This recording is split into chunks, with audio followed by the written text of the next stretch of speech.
नमस्कार, मी आनंद पोहनेरकर आपल्या सर्वांचं महाराष्ट्रवाणी बातमीपत्रात स्वागत करतो। पाहूया आजच्या ठळक घडामोडी।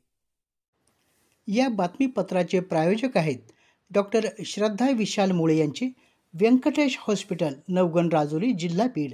या ठिकाणी होमिओपॅथी उपचाराद्वारे मुतखडा, मूळव्याध, जुनाट सर्दी, दमा, स्त्रियांच्या समस्या, त्वचारोग यावर खात्रीशीर इलाज तसेच ऑनलाईनद्वारे देखील उपचार सुविधा। संपर्क डॉक्टर श्रद्धा विशाल मुळे, व्यंकटेश हॉस्पिटल, नवगण राजुरी, जिल्हा बीड। संपर्क 9823 08 23 96। संपर्क 9823 08 23 96। लँड जिहाद आणि लव जिहाद यापासून हिंदूंनी सावध राहणं गरजेचं आहे, असं आवाहन सुप्रीम कोर्टाचे वरिष्ठ वकील अश्विन कुमार उपाध्याय यांनी केलं आहे। जनकल्याण संस्था आयोजित कैलासवासी ह.भा. दळवी स्मृती व्याख्यानमाला रविवारी पार्वती मंगल कार्यालय या ठिकाणी संपन्न झाली। ही व्याख्यानमाला शैक्षणिक, सामाजिक आणि सांस्कृतिक क्षेत्रात भरीव कार्य करणाऱ्या कैलासवासी ह.भा. दळवी यांच्या स्मरणार्थ आयोजित केली जाते। कैलासवासी हरिभाऊ दळवी हे राष्ट्रीय स्वयंसेवक संघाचे मराठवाडा विभागाचे माजी सहचालक म्हणून त्यांनी अनेक वर्षे जबाबदारी सांभाळली। सातत्याने सुरू असलेल्या व परभणीतील सर्वात जुन्या व्याख्यानमालेचे हे 26वे वर्ष आहे। 25 वर्ष सातत्याने दर्जेदार वक्ते आणि श्रोत्यांचा उदंड प्रतिसाद मिळवणारी परभणी शहरातील ही एकमेव व्याख्यानमाला आहे।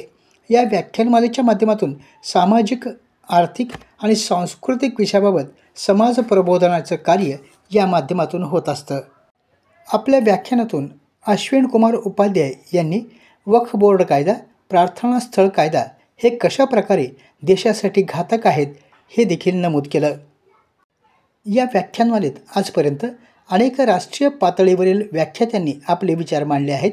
यात प्राध्यापक प्रशांत नवलगुंदकर, दादा इदाते, मागो वैद्य, आनंद हर्डीकर, दिलीप धारूरकर, प्रभाकर मांडे, दामोंडा दाते, प्राध्यापक अनिरुद्ध देशपांडे आदींनी आपले विचार मांडलेले आहेत।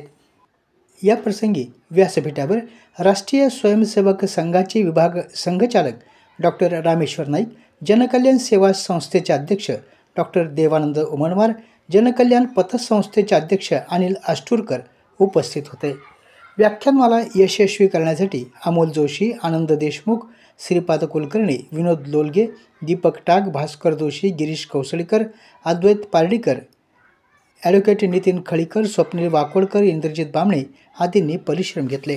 आपल्या जिल्ह्यातील अपडेट बातम्या पाहण्यासाठी आमच्या महाराष्ट्रवाणी या चॅनलला लाईक करा, सबस्क्राईब करा आणि शेअर करा। धन्यवाद।